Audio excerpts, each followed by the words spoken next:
ಮತ್ತಷ್ಟು ಹಲ್ಲೆ ಮಾಡ್ತಾರಂತೆ. ನೋಡಿ, ವಿಚಾರಣೆ ವೇಳೆ ಗೊತ್ತಾಗ್ತಿರುವಂಥ ವಿಚಾರ ಇದೆಲ್ಲ. ಪೊಲೀಸ್ ತನಿಖೆಯ ಸಂದರ್ಭದಲ್ಲಿ ಸ್ಫೋಟಕ ಮಾಹಿತಿಗಳು ಲಭ್ಯವಾಗಿದೆ. ರೇಣುಕಾ ಕೊಲೆ ಬಳಿಕ 30 ಲಕ್ಷ ಪ್ರದೋಷ್ಗೆ ಹಸ್ತಾಂತರ ಮಾಡಲಾಗಿದೆ. ಹಣ ಕಂಡ ಬಳಿಕ ಮೃತದೇಹ ಎಸೆದು ಸರೆಂಡರ್ಗೆ ನಿರ್ಧಾರವನ್ನ ಮಾಡ್ತಾರೆ. ಪೊಲೀಸ್ಗೆ ಹೋಗಿ ಕಾರ್ತಿಕನ್ ಟೀಮ್ ನಾವು ಸರೆಂಡರ್ ಆಗ್ತೀವಿ ಅಂತೇಳಿ ಒಪ್ಕೊಳ್ತಾರೆ. ಕೋರ್ಟ್ ಖರ್ಚು ವೆಚ್ಚ, ಬೇಲ್ ಖರ್ಚು ವೆಚ್ಚ ನಾವು ನೋಡ್ಕೊಳ್ತೀವಿ, ಡೋಂಟ್ ವರಿ ಅಂತೇಳಿ ಸಲಹೆ ಕೂಡ ಕೊಡ್ತಾರಂತೆ. ಅದರಂತೆ ಪ್ರದೋಷ್ 30 ಲಕ್ಷ ಹಣ ಪಡ್ಕೊಂಡಿರ್ತಾರೆ. ಪ್ರದೋಷ್ ಹಣ ಇಟ್ಟಿರುವ ಸ್ಥಳದ ಬಗ್ಗೆ ಪೊಲೀಸರು ಪತ್ತೆ ಹಚ್ಚಿದ್ದಾರೆ. ಪಂಚನಾಮೆ ಮುಗಿಸಿ ಹಣ ರಿಕವರಿಯನ್ನ ಮಾಡೋದಕ್ಕೆ ಪೊಲೀಸರು ನಿರ್ಧಾರವನ್ನ ಮಾಡಿದ್ದಾರೆ.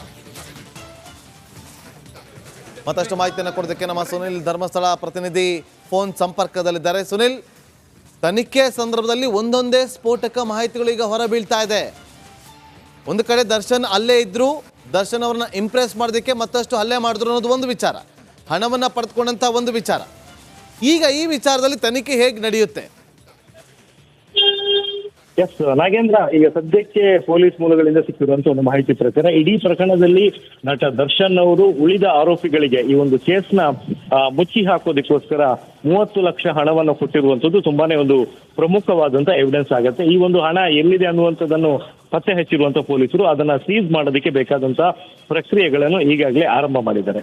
ಈ ಕೇಸ್ನಲ್ಲಿ ಈಗ ಸದ್ಯಕ್ಕೆ ಗೊತ್ತಾಗಿರುವಂತಹ ಒಂದು ಮಾಹಿತಿ ಪ್ರಕಾರ ದರ್ಶನ್ ಅವರಿಗೆ ಕೊಲೆ ಮಾಡುವಂತಹ ಇಂಟೆನ್ಷನ್ ಯಾವುದು ಕೂಡ ಇರಲಿಲ್ಲ. ಆದ್ರೆ ಆತನ ಸಹಚರರು ಜೊತೆಗಿದ್ದಂಥವರು ದರ್ಶನ್ ಅವ್ರನ್ನ ಇಂಪ್ರೆಸ್ ಮಾಡಬೇಕು ಅಂತ ಹೇಳಿ ಅವ್ರ ಮೇಲೆ ಸಿಕ್ಕಾಪಟ್ಟೆ ಹಲ್ಲೆ ಮಾಡಿದ್ರು ಅನ್ನುವಂಥದ್ದು ಒಂದು ಕಡೆ ನೀಡಿರುವಂತಹ ಹೇಳಿಕೆ. ಇದಕ್ಕೆ ಸಂಬಂಧಪಟ್ಟಂತೆ ಎಲ್ಲಾ ಆರೋಪಿಗಳನ್ನು ಕೂಡ ಪ್ರತ್ಯೇಕವಾಗಿ ವಿಚಾರಣೆ ಒಳಪಡಿಸುವಂತ ಸಂದರ್ಭದಲ್ಲಿ ಬಹುತೇಕ ಒಂದೇ ರೀತಿಯಾದಂತಹ ಹೇಳಿಕೆಗಳು ಸದ್ಯಕ್ಕೆ ಪೊಲೀಸರ ಮುಂದೆ ಬಂದಿರುವಂತದ್ದು.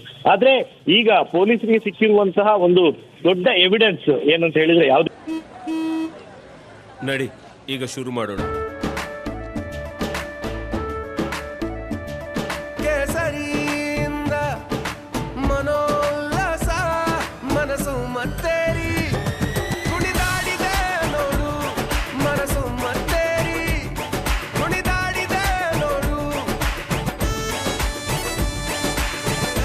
ಕ್ಷಣ ಕ್ಷಣವೂ ಆಚರಿಸಿ ಕೇಸರಿ ಹಬ್ಬ. ವಿಮಲ್ ಬಾಯಲ್ಲಿ ಹೇಳಿ ಕೇಸರಿ. ಒಂದು ಪ್ರಕರಣದಲ್ಲಿ ಕೇಸಿಗೆ ಸಂಬಂಧಪಟ್ಟಂತ ಎವಿಡೆನ್ಸ್ಗಳು ತುಂಬಾನೇ ಪ್ರಮುಖ ಆಗುತ್ತೆ. ಹಾಗೆ ಈ ಕೇಸ್ನಲ್ಲಿ ಈಗ ಈ ಒಂದು 30 ಲಕ್ಷ ರೂಪಾಯಿ ಹಣವನ್ನು ಕೊಟ್ಟಿರುವಂತದಕ್ಕೆ ಸಿಕ್ಕಿರುವಂತದ್ದು ಒಂದು ಪ್ರಮುಖವಾದಂತಹ ಎವಿಡೆನ್ಸ್ ಆಗಿದೆ ಅನ್ನುವಂಥದ್ದು ಪೊಲೀಸ್ ಮೂಲಗಳಿಂದ ಸಿಕ್ಕಿರುವಂತ ಒಂದು ಮಾಹಿತಿ. ಜೊತೆಗೆ ಅವತ್ತು ಸಂಜೆ ದಿನ ಘಟನೆಗಳು ಹೇಗೆ ಆಯ್ತು, ಮೊದಲು ಯಾರು ಹಲ್ಲೆ ಮಾಡಿದ್ರು, ಅದಾದ ನಂತರ ಏನೇನು ಘಟನೆಗಳು ನಡೀತು, ಈ ಸಂಬಂಧಪಟ್ಟಂತೆ ಸಂಪೂರ್ಣವಾದಂತಹ ಮಾಹಿತಿಯನ್ನ ಆರೋಪಿಗಳು ತನಿಖಾಧಿಕಾರಿಗಳ ಮುಂದೆ ಹೇಳಿದ್ದಾರೆ ಅನ್ನುವಂಥದ್ದು ಉನ್ನತ ಪೊಲೀಸ್ ಮೂಲಗಳಿಂದ ಈಗ ಗೊತ್ತಾಗಿರುವಂತ ವಿಚಾರ. Nagendra. Okay, thank you Sunil ನಿಮ್ಮೆಲ್ಲ ಮಾಹಿತಿಗಾಗಿ.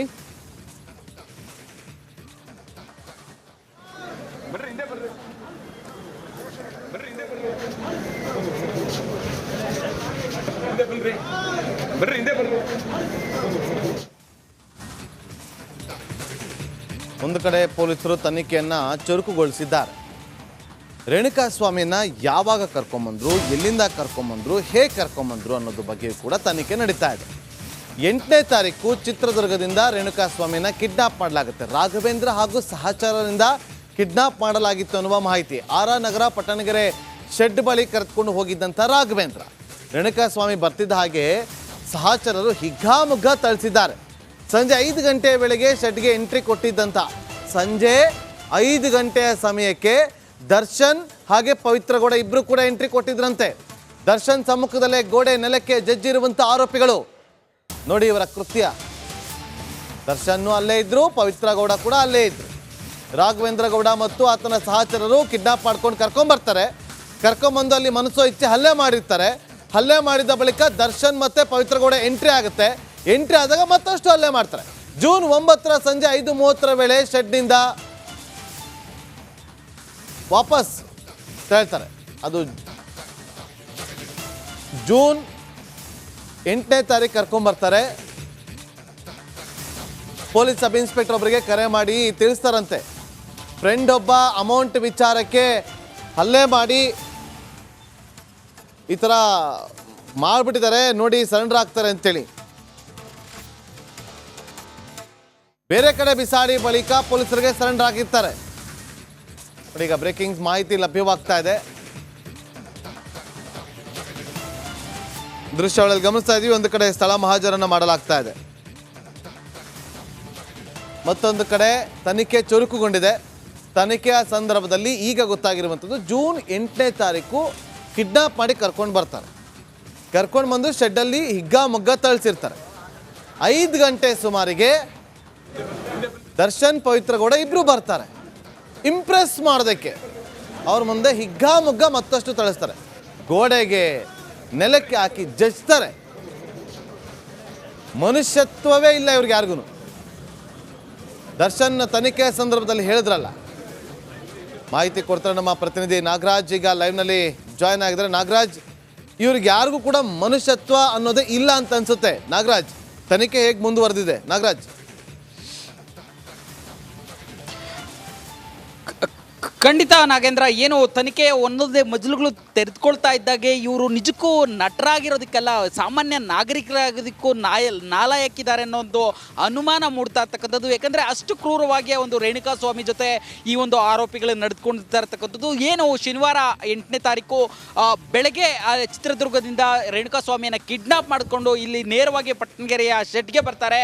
ಶೆಡ್ಗೆ ಬಂದ ಬಳಿಕ ಒಂದಷ್ಟು ವಿಚಾರವಾಗಿ ಬಂದ ಕೂಡಲೇ ಇಲ್ಲೊಂದಷ್ಟು ಜನ ಆರೋಪಿಗಳು ಕಾಯ್ತಾ ಇರ್ತಾರೆ. ಕೇವಲ ದರ್ಶನನ್ನ ಮೆಚ್ಚಿಸಲಿಕ್ಕೋಸ್ಕರ, ದರ್ಶನ್ಗೆ ಹತ್ರ ಆಗೋದಕ್ಕೋಸ್ಕರ ಆತನ ಮೇಲೆ ತೀವ್ರವಾಗಿ ಹಲ್ಲೆಯನ್ನು ಮಾಡ್ತಾರೆ.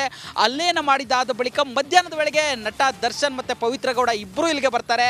ಆದರೆ ಅವರು ನಟ ಸಾರ್ವಜನಿಕ ಜೀವನದಲ್ಲಿರ್ತಕ್ಕಂಥ ವ್ಯಕ್ತಿ, ಅವ್ರಿಗಾದರೂ ಒಂದು ಕನಿಕರ ಇರಬೇಕಾಗಿತ್ತು. ಒಬ್ಬ ಅಮಾಯಕನನ್ನು ತಂದು ಈ ರೀತಿಯಾಗಿ ಚಿತ್ರಹಿಂಸೆ ಮಾಡ್ತಾ ಇದ್ದಾರೆ, ಅವ್ರನ್ನ ಸಹಚರರನ್ನು ಬೈಬೇಕಾಗಿತ್ತು. ಆದರೆ ಅಲ್ಲೇ ಇದ್ದ ಬೆಲ್ಟ್ನಿಂದ ಹಲ್ಲೆ ಮಾಡ್ತಾರೆ, ತೀವ್ರವಾಗಿ ಹಲ್ಲೆ ಮಾಡ್ತಾರೆ. ಸಾಕಷ್ಟು ಕಾಲ ನಟ ದರ್ಶನ್ ಮತ್ತು ಪವಿತ್ರ ಗೌಡ ಅಲ್ಲೇ ಇರ್ತಾರೆ.